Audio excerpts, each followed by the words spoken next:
안녕하세요. 반갑습니다. 자, 지난 시간에 자기 주식의 취득 제한을 공부하고 있었는데요. 자, 이번 시간에는 그 자기 주식의 취득 제한의 적용 범위가 어디까지냐. 자, 이걸 이어서 진행하고 있습니다. 과연 신주를 인수한다. 신주 인수. 이 경우에도 자기 주식의 취득 제한이 가능한, 취득 제한에 걸리는 것이냐. 신주를 인수하는데 그 회사가 자기 주식을 인수한다라고 하면은 아무래도 그 신주에 대한 대금을 납입해야 될 자와 신주의 권리자, 의무자와 권리자가 동일인이 돼 버리잖아요. 그죠? 자, 그래서 회사가 실질적으로 이것을 가장 납입한 효과가 나타나게 됩니다. 그래서 어차피 이것도 자기 주식 제한에 제한 적용을 받는다, 즉 금지된다, 이렇게 이제 평가할 수가 있겠죠. 자, 주식의 질권을 설정하는 겁니다. 주식의 질치라고 하는 거죠. 질치라고 이렇게 제목이 나오고 있는데, 회사가 자기 주식을 질권의 목적으로 취득하는 것, 자, 소유권 자체를 취득하는 것은 아니지만 주식을 담보로 돈 빌려주는 것을 질권이라고 합니다. 질권, 질치, 질권을 설정하는 것, 점유를 이전받는 것을 질치라고 하는데, 이런 것도 주식의 질치 자체도 자본 충실에 침해를 할 수가 있습니다. 그래서 원칙적으로 제한을 받는데, 이건 원칙은 제한이다, 그러면 금지된다, 이렇게 평가할 수 있겠지만 예가 가능하죠. 자, 그래서 주식의 질치, 질권 설정은 발행 주식 총수의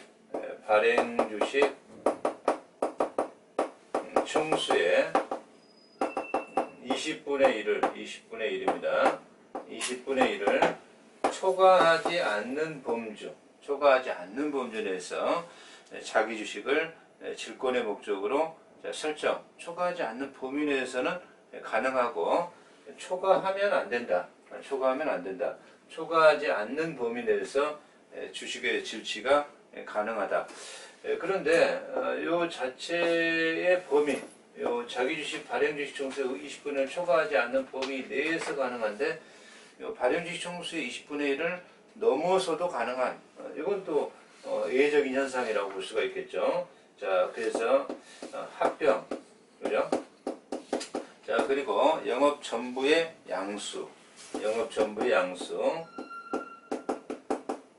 이것도 이제 전부죠. 전부의 양수. 그리고 이 경우에 있어서 권리의 실행, 그죠? 실행 목적. 이걸 우리가 하병권 여기까지만요. 하병권. 발행 주식 총수 20분의 1 초과하는 범위 내에서도 질치가 가능한 범주가 이런 A가 있을 수 있는데, 하병권 여기까지 자 기억하시면 되겠습니다. 사채 취득은 한번 읽어보셔도 되고요. 자, 적법하게 취득한 자기 주식에 관련한 문제, 이런 게 나오고 있습니다. 자, 로마자 이렇게 나오고 있고요. 자, 적법하게 주식을 취득했을 때, 자기 주식으로 취득했다라고 했을 때, 그렇다면 자기 주식을 취득했다라고 한다면 자기 주식에 대해서 이 경우에 자, 의결권이 없다라는 것은 의결권을 행사하지 못한다, 의결권이 없다, 이건 이제 명문의 상법에 규정이 있다, 명문 규정이 있다, 이렇게 평가 내리는 겁니다. 명문의 규정이 있다. 그런데 의결권은 없는데 소수주주권이나 소재기권, 그 한마디로 이제 공익권이라고 표현할 수가 있겠죠. 공익권, 소수주주권이나 소재기권. 공익권은 어떠냐? 여기에 대해서는 좀 대립할 소지가 있겠지만, 이 경우에 안 된다. 이것도 인정되지 않는다. 공익권의 행사도 허용되지 않는다. 자, 그러면 자의권이 있습니다. 자의권, 이익배당 청구권, 자녀재산 분배 청구권. 이건 어떠냐? 여기에 대해서는 조금 대립이 좀 되고 있는데, 아무래도 이 자의권에 대해서는 학설적인 측면이 대립적인 측면에서 이 경우에 그 자의권적 측면에서는 아무래도 그 동시에 자기 주식을 취득했다라고 했을 때 인정될 수 없는 권리 아니냐, 뭐 이런 측면이 있기도 하지만, 아무래도 회사가 자기권을 행사하지 못함으로써 일시라는 이익은 주주들에게 비례적으로 귀속하는데, 이것이 오히려 자연스러운 현상이다, 뭐 이런 적인 측면에서 이 자기권은 좀 논란의 여지가 있습니다 라고 하는 거죠. 그러면 이 경우에 회사가 자기 주식을 취득을 했다라고 했을 때, 그렇죠? 아무래도 이를 제3자에게 양도 처분할 수 있고, 아니면 소각을 해가지고 주식을 절대적으로 소멸시킬 수도 있는 그런 측면이 있는데, 양도 처분에 대해서는 양도 처분, 자기 주식에 대한 양도 처분에 대해서는, 그죠? 정관의 규정이 없다면, 정관의 규정이 있다면 정관에 의할 것이고, 정관의 규정이 없다면 이 경우에 이사의 결의에 따라서 양도 처분해야 될 것이다. 이렇게 이제 결말을 맺게 될 수 있고요. 주식을 소각한다 라고 하는 것이죠. 주식의 소각은 뒤에 좀 나오게 되는데요. 자, 주식의 소각에 대해서는 배당 가능 이익을 재원으로 취득해준 자기 주식을 취득할 때, 이때는 이사의 결의만으로도 가능하다. 배당 가능 이익범주 한도 내니까 이사의 결의만으로도 가능하다. 이렇게 이제 처분이 되겠죠. 자, 자의권, 공익권 이런 어떤 측면과 양도 처분의 절차적 측면, 이런 것들을 좀 정리하시면 될 것 같습니다. 제4 나오고 있고요. 자, 모회사의 자회사에 의한, 자, 자회사에 의한 모회사 주식의 취득 제한이죠. 주식의 취득 제한, 모회사 주식 취득 제한이다. 자, 이런 어떤 논리가 나오고 있습니다. 자, 그래서 이 모자회사가 있다. 자, 모회사가 있고요. 자회사가 있다. 자, 모회사와 자회사, 모회사가 자회사 관계는 어떻게 형성되느냐라고 했을 때, 50% 초과 모회사가 자회사의 주식의 50% 초과하여 취득을 하고 있다 라고 하면 모자회사다, 자, 이렇게 평가를 합니다. 모자회사다 라고 평가해요. 그러면 자회사가 모회사의 주식을 취득하는 것, 그죠? 주식의 취득, 이걸 금지하겠다 이 말이거든요. 왜냐하면 모자회사가 형성됐는데 모가 자의 50%를 초과하고 자가 모의 주식을 취득하게 되면 이것도 뭔가 그 자본 충실의 이런 어떤 취지를 훼손시킬 수가 있습니다. 자기 주주에게 환급해주는 그런 어떤 효과가 나타나게 되거든요. 그래서 이제 금지하게 됩니다. 그러나 금지가 원칙이지만 예외적인 형상으로 이게 이제 가능하다. 자기 주식의 자회사가 모회사의 주식의 취득이 예외적으로 가능하다. 이게 이제 합병권, 자, 영업 전부의 양수,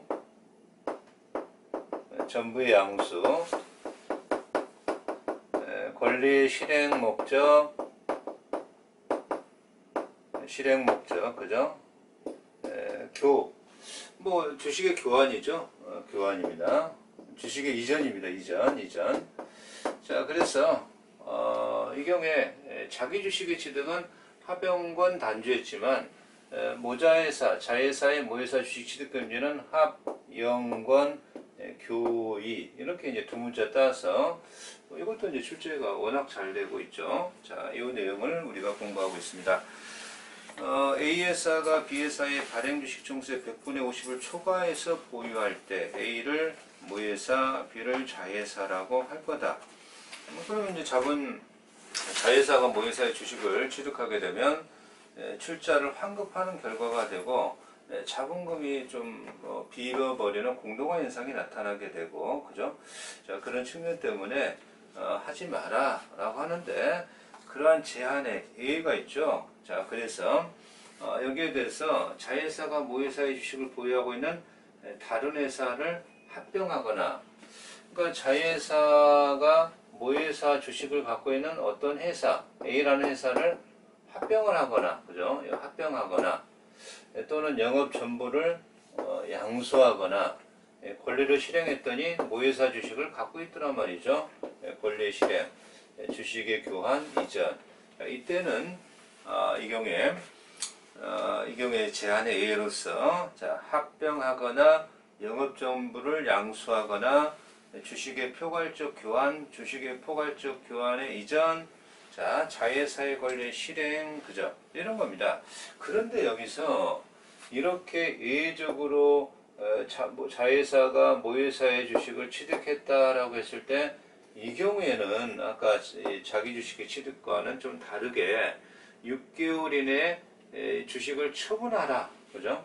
6개월 이내 주식을 처분하라 라는 제한 규정이 있단 말이죠, 그죠? 자, 그래서 6개월 이내에 주식의 처분 제한 규정이 자회사에 의한 모회사의 주식의 취득, 여기에 그러한 법적 효과가 규정되어 있다라고 하는 것을 잘 기억하셔야 됩니다. 그러면 자회사가 이렇게 모회사의 주식의 취득의 금지 규정이 있음에도 불구하고 주식을 취득했다. 그랬을 때 이 취득의 효과는 뭐냐? 위반해서 취득한 거죠. 규정의 위반 취득이다. 그 효과는 그 주식은 무효다. 무효라는 평가는 뭘까요? 의결권 없고 공익권 없고 자의권까지 문제가 된다. 그죠? 자, 그래서 공익권, 자의권이 공익권, 자의권 둘 다 행사하지 못한다. 이걸 휴지된다. 이렇게 평가하는 거죠. 행사하지 못한다. 자, 휴지된다. 자, 그게 위반의 효과가 나오고 있는 거고요. 자, 모회사 주식의 지위, 그죠? 자, 자의권, 공익권, 모든 주주의 주주권이 휴지된다라고 하는 게 자회사에 의한 모회사의 취득 제한의 법적 효과입니다. 자, 제5 정관 규정에 의한 주식 양도의 제한이다라고 하는 게 나오죠. 자, 제5는 정관 규정으로 주식의 양도의 제한, 주식 양도의 제한을 공고하려고 하는 겁니다. 지금까지는 그러면 주식 양도는 원칙적 자유로운데 법률의 규정으로 제한할 수 있고, 그죠? 정관의 규정으로 제한할 수 있고, 세 번째 아예 주식의 이전이 강제되는 경우가 있는데, 이 정관의 규정이 한 양도 제한의 측면으로 이제 들어가 보는 겁니다. 자, 그래서 주식의 양도를 제한한다. 그건 이제 무효가 되겠지만, 주식의 양도의 정관의 규정은 양도 자체를 제한하는 게 아니라 이런 주식의 양도에 있어서 이런 절차, 이사의 결의가 필요하다, 이사의 승인이 필요하다, 이런 절차적인 측면에서의 제한은 가능하다, 이런 얘기거든요. 그러면 그 이사의 승인을 요한하고 이제 정관의 규정을 하고 있는데, 이사의 승인을 받지 않고 양도했을 때 그 효과는 어떤 거냐? 이걸 공부하면 되는 거겠죠. 자, 그래서 주식회사의 주주는 인적 개성이 중요하지 않고 물질회사다, 이런 얘기죠. 그러면 양도성의 자유, 투하자본의 회수적 측면, 그죠? 지금 뭐 상장된 주식의 주식 교환 거래라는 게 하루에도 단타를 한다 그러면 뭐 몇십 번 하시는 분도 많잖아요.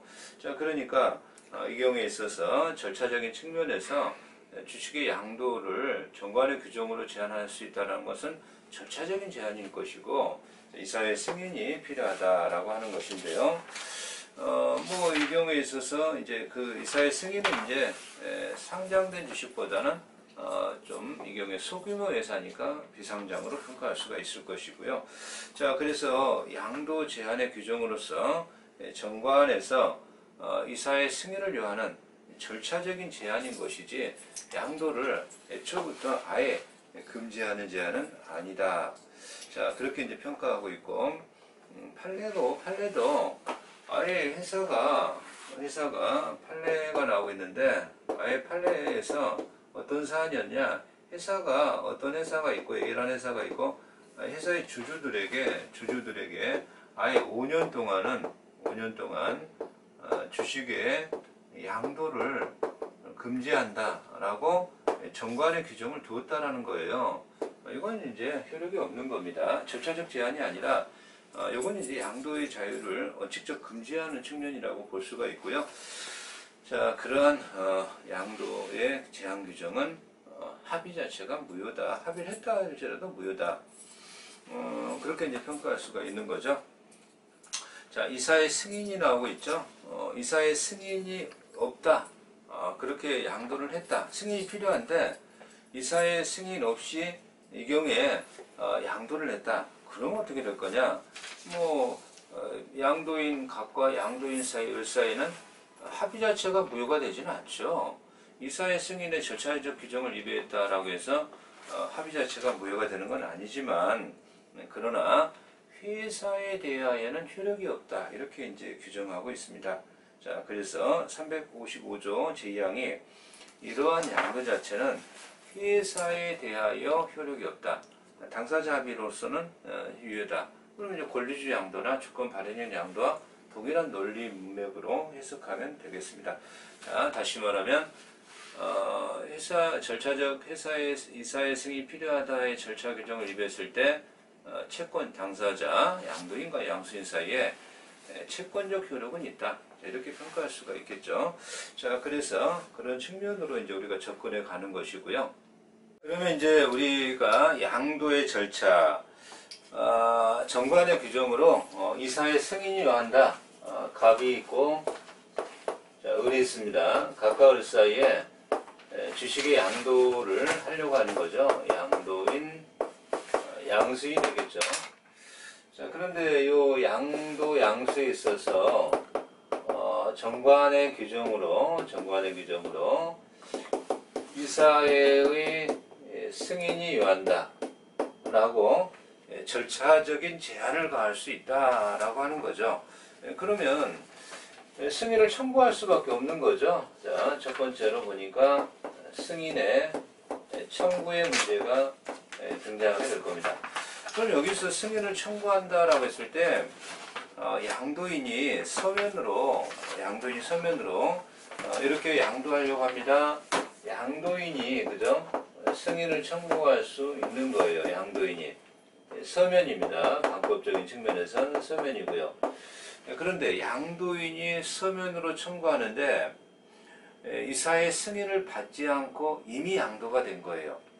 자, 이사의 승인이라고 하는 절차 없이 이미 양도가 됐을 때 양수인이 승인을 청구할 수 있느냐라고 하는 문제가 등장합니다. 그랬을 때 양도인만이 아니라 양수인도 이사의 승인을 청구를 요할 수 있다라고 판정하는 거예요.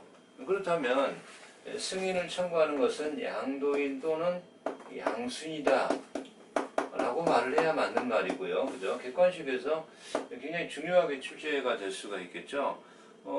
이사의 승인의 정관의 규정이 있을 때 양도인의 청구권자에 한한다. 이렇게 말하면 곤란한 거니까요. 자, 그러면 승인을 청구했습니다. 물론 양수인도 승인을 청구할 때 방법적 측면은 서면이에요. 서면. 자, 승인을 청구했을 때 1개월 이내라고 이렇게 평가할 수가 있습니다. 큰 2번에 회사의 통지인데 승인 청구가 있은 날로부터, 그죠? 날로부터 1개월 이내에라고 하죠. 자, 1개월 이내에 이사의 결의를 거쳐 승인 여부를 통지해야 된다. 통지해야 된다. 이렇게 1개월 이내에 이사의 승인 절차 거쳐서 통지하라. 자, 이렇게 이제 평가하고 있습니다. 그러면 이 통지의 내용이 이렇게 될 수가 있을 거잖아요. 승인하겠다. 그죠? 승인하겠다. 그럼 이제 승인이 있는 거잖아요. 그죠? 그러면 승인이 있는 것인데, 근데 거절하면 또 어떻게 될 것이냐? 아무 말도 안 하고 있으면 침묵이 되겠죠? 침묵하면 어떻게 될 거냐? 자, 그래서 1개월 이내 통지를 하지 않는다라고 한다면, 이건 침묵이 될 것이고, 자, 승인을 청구한 것으로, 승인을 한 것으로, 그죠? 침묵했을 때, 통지를 하지 아니할 때 침묵하고 있는 건데, 승인한 것으로 의제, 간주죠, 간주. 추정이 아니고 본다입니다, 본다. 간주와 추정의 차이가 좀 있거든요. 그 반증의 허락을 하는 것이 추정이고 반증까지도 허용하지 않는 것을 간주라고 보는 겁니다. 자, 1개월 이내에 자, 이렇게 해야 되는데 침묵할 때 승인 있는 것으로 자, 이렇게 우리 간주하겠다라고 하는 절차적 측면입니다. 그러면 거절을 했을 때 이제 이때가 좀 문제가 되겠죠. 거절을 했다라고 했을 때 거절을 하게 되면 그러면 이제 양도인 양수인 입장에서 승인을 하지 않은 거니까 회사에 대해서 그러면 이 경우에 자 양도의 상대방을 지정해 달라. 양도 상대방 지정을 청구할 수가 있습니다. 지정 청구, 지정을 청구해 달라. 뭐 이렇게 할 수도 있고 주식을 매수해 달라. 주식 매수, 회사가 매수해 달라 라고 청구할 수가 있는 겁니다. 양도 상대방을 지정해 달라. 주식을 매수해 달라. 이렇게 두 가지 측면에서의 자, 측면인데 이것은 20일 이내입니다. 승인 거부 효과, 승인을 거부할 때 거부 통지를 받은 주주는 통지를 받은 날로부터 20일 이내에 자, 이렇게 양도 상대방의 지정 청구, 주식 매수 청구 자, 이렇게 청구할 수 있다라고 하는 것이 자, 교재 4번에 355조의 2, 그죠? 상법 355조의 2 사항에 규정하는 사항이다. 이 날짜들을 좀 출제를 좀 여기서 객관식에서 굉장히 좀 출제를 좋아합니다. 자, 그래서 상대방의 지정 청구 이 내용이 나오고 있죠. 1번에 자, 주주가 양도의 상대방을 지정해 줄 것을 청구한 경우에는 이 사회가 이를 정하고 청구가 있은 날로부터 2주 내에, 그죠? 2주 내에, 그죠? 2주 내에 주주 및 지정된 상대방에게 서면으로 통지한다. 서면으로 통지한다. 라고 하는 겁니다. 자, 그랬을 때, 이 상대방 지정에 통지를 하지 아니하면 어차피 주식의 양도에 관하여 이사의 승인이 있는 것으로 또 서면 통지를 해야 되는데 안 하니까 이 경우에 있어서 승인이 있는 것으로 이것도 이제 의제죠. 간주를 해버리고 맙니다. 자, 이사에 의하여 상대방으로 지정된 자는 지정이 됐죠. 지정이 됐는데 지정된 자가 지정 통지 받은 날로부터 이렇게 지금 뭐 어떤 절차가 진행되지 않으니까 그렇다면 지정된 자가 이 경우에 주식에 있어서 주식을 매도해라. 매도 청구죠. 10일 내에 매도 청구. 매도 청구는 지정된 자가 매도를 청구하겠죠. 지정된 자가 매도를 청구한다라고 하는 겁니다. 지정된 자가 매도 청구.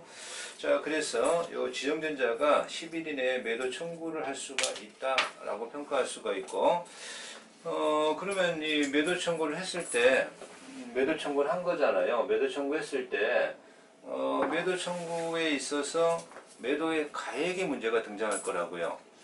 지금 지정을 했죠. 회사가 이자에게 양도해라. 그러면 양도를 지금 절차가 진행한다니까 매도해라. 청구를 한 거잖아요. 그러면 매도 가액의 문제가 등장할 거라고요. 매도 가액은 협의할 거죠. 협의가 원칙인데, 그죠? 자, 협의가 안 되면 어떻게 될 거냐?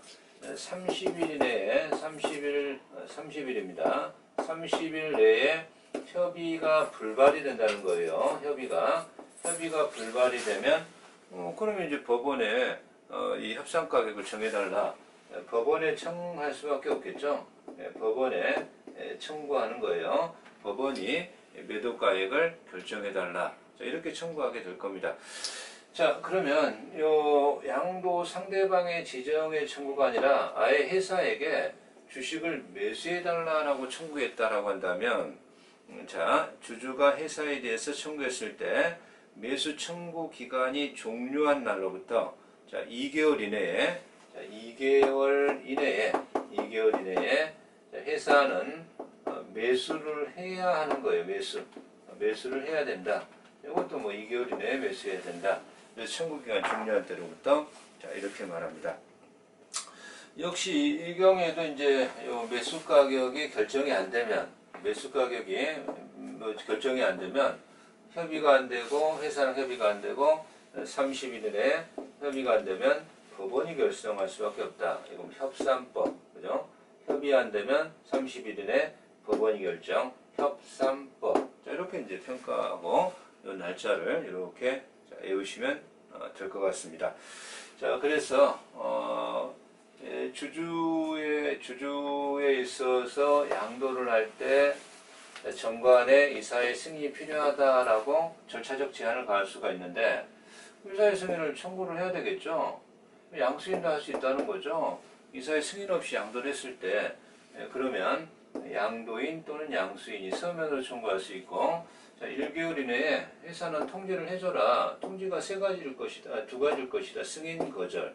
침묵하면 승인으로 간주할 것이고, 거절을 하면 회사에 대해서 양도 상대방의 지정을 청구하거나 주식의 매수를 청구하거나, 양도 상대방이 지정을 청구했을 때 2주 이내에 서면 통지해야 되고, 10일 내에 지정하지 않으면 매도 청구, 뭐 지정권자가 매도 청구할 수 있고요. 뭐 가액 결정은 협상법이고, 매수 청구도 이 경우에 2개월 이내에 회사가 매수해야 되는데 안 되면 협상법으로 간다. 절차의 측면은 뭐 이렇게 정리할 수가 있겠습니다. 그래서 우리가 이제 주식 매수 선택권이라고 하는 측면이 이렇게 나오고 있습니다. 자, 주식 매수 선택권이라고 했을 때 제4절에 나오고 있죠. 자, 주식에 관한 뭐 그 밖의 문제라고 해서 주식 매수 선택권인데, 이 주식 매수 선택권이라고 했을 때 주식 매수 선택권 뭐 이렇게 말을 하는데, 뭐 쉽게 말하면 이제 우리 그 스톡 옵션 뭐 이런 거나 똑같습니다. 그죠? 뭐 그 신문, 경제신문 같은 거 보게 되면요, 뭐 그 외국의 유명한 CEO가 주식 매수 선택권 갖고 있고, 뭐 그래서 그 매수 선택권 행사에서 뭐 100억을 벌었느니 뭐 300억을 벌고 뭐 이런 뭐 전설 같은 얘기들이 이제 신문에 많이 나오고 있는데요. 회사 A라는 회사가 있다라고 했을 때 회사가 주식 매수 선택권은, 스톡 옵션은 정관이 정하는 규정이 있어야 됩니다. 정관에 규정하는 바가 있어야 되고, 정관에 정하는 바에 따라서 자, 주주총회의 특별 결의가 필요합니다. 특별 결의, 특별 결의 사항이다. 주주총회 이 주식 매수 선택권 부여는 특별 결의입니다. 보통 결의가 아니고 특별 결의를 정하고, 그래서 이 경우에 있어서 정관, 이 어떤 회사의 설립이나 또는 회사에 있어서의 경영이나 설립, 회사의 설립 또는 경영 또는 기술혁신, 이런 경우에 기술혁신, 이런 경우에 이러한 기여 한 자에게 주식 매수 선택권, 스톡 옵션을 부여해 주는 거예요. 자, 그랬을 때 그러한 기여한, 뭐 교재에서 나오고 있습니다만 회사의 이사, 그죠? 이사에게도 가능하고, 집행임원, 집행임원이 뭐냐 이런 건 이제 뒤에 우리가 회사의 기관에 들어가서 공부하게 될 것인데, 뭐 감사 또는 피용자라고 나오고 있습니다. 자, 이런 자들에게 부여할 수가 있어요. 그래서 이 부여권자는 이사, 집행임원, 감사, 피용자, 이런 자에게 부여할 수 있고, 부여하는 이유는 이런 거고요. 부여 절차는 이런 거다. 이런 어떤 표현인데요. 근데 뭐 회사가 이제 이렇게 뭐 설립 회사가 있다라고 했을 때, 회사의 그 주식이라고 하는 것은 권면액이 있어요. 액면가라고도 말합니다. 권면액, 액면가. 뭐 상장이 되어 있다라고 한다면, 그러면 시세가 있죠. 시세가 있습니다. 시장 가격이라고 우리 교재가 이렇게 적어 나올 겁니다. 그런데 요 스톡 옵션 주식 매수 선택권을 부여해 가지고 이 가격에 행사할 수 있다. 이 가격에 행사할 수 있다. 행사 가격이라고 합니다. 행사 가격.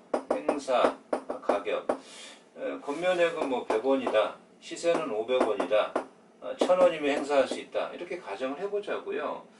그러면 이제 이 주식 매수 선택권을 행사하려면 2년이 경과돼야 됩니다. 2년이 경과되고 나서 행사일이 있겠죠.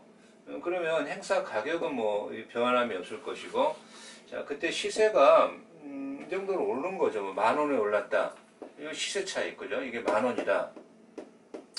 그러면 이제 이것이 이 스톡 옵션 행사에서 요 시세 차익을 누리는 거거든요. 시세 차익을. 만약에 시세가 행사 가격보다 낮다. 이건 뭐 별 의미가 없겠죠. 스톡 옵션의 의미가. 자, 그래서 이런 시스템으로 움직이고 있는데 그 의의에서 정관이 정하는 바에 따라 주주총회 특별결의 필요하고, 자, 이유는 이런 것이고, 자, 부여권자는 이사 집행임원 감사 피용자가 들어간다는 거죠. 감사도 들어가고 있고요. 자, 그래서 측면에서 이제 우리가 접근하고 있는데 기능적 측면이 뭐냐? 기능이 나오고 있는데요. 이런 분들이 열심히 일하겠죠, 그죠? 열심히 보수보다는 내가 지금 스톡옵션 행사할 수 있는 이런 권리가 있는데 회사를 살려야 된다. 회사 살려서 그 시세만 10,000원만 되면 내가 뭐 10,000주인데 10,000원 곱하기 9,000원이다 그러면은 큰 돈이 되겠죠. 9억이 되잖아요. 그죠? 뭐 만약에 뭐 100만 주, 200만 이렇게 가면 뭐 큰 차익이 되겠죠. 근로 의욕을 고취시키고자 한다. 그런 측면입니다. 회사가 살아야 주가가 오를 것이고요. 그죠? 영업 실적을 향상시키려고 하는 그런 취지가 강하게 될 겁니다. 그랬을 때 교재에서 선택권의 유형에서 회사가 취득해준 자기 주식을 줄 수도 있어요. 자기 주식을 줄 수도 있고, 회사가 신주를 발행할 수도 있어요. 신주를 발행할 수도 있고, 그런데 이 차액정산이라는 말이 나오죠. 자기 주식을 줄 수 있다. 자기 주식형, 그죠? 자기 주식 양도형이 되겠죠. 양도형. 아니면 신주 발행령이 될 수 있는데, 이 차액을 줄 수, 차액 정산도 가능합니다. 차액 정산도 가능하다. 이 세 가지 방법이 있는데, 차액 정산은 선택권을 행사하는 시점이에요. 선택권을 행사하는 시점. 자, 그래서 행사 가액이 주식의 실질 가액보다 낮은 경우에는, 그죠? 뭐 회사는 자기 주식 양도나 신주 발행에 있어서 실질 가액과 행사 가액의 차액을 또 선택권자에게 차액을 금전으로 지급하거나 아니면 주식으로 줄 수도 있는 거죠. 자, 이거에 차액 정산형이다. 이렇게 평가할 수가 있습니다. 자, 그래서 법적인 성질적 측면이라면 이제 스톡옵션 나한테 부여해주라 라고 하는 게 일방적 권리라고 하는 거죠. 형성권이라고 평가합니다. 형성권이라고 평가합니다. 다만 이 형성권은 보통 형성권의 의미가 본질적인 측면에서 일방적 권리긴 하지만 이때는 약간 좀 다른 게 신주 발행에 청구를 하거나 이 주식의 양도를 청구했을 때 회사가 이렇게 선택을 좀 할 수가 있는 측면이 있기 때문에 선택에 가름한 이러한 청구를 하는 그러한 형성권이다. 자, 이렇게 평가하게 되는 겁니다. 자, 그래서 주식 매수 선택권에 있어서 이런 측면을 우리가 공부해 나가고 있는데, 뭐 주식 매수 선택권의 개념만 좀 공부를 했습니다만, 과연 그 부여의 의미와 절차적인 측면이 나오고 있는데, 자, 그거는 뭐 다음 강으로 넘겨서 진행하겠습니다. 자, 수고하셨습니다.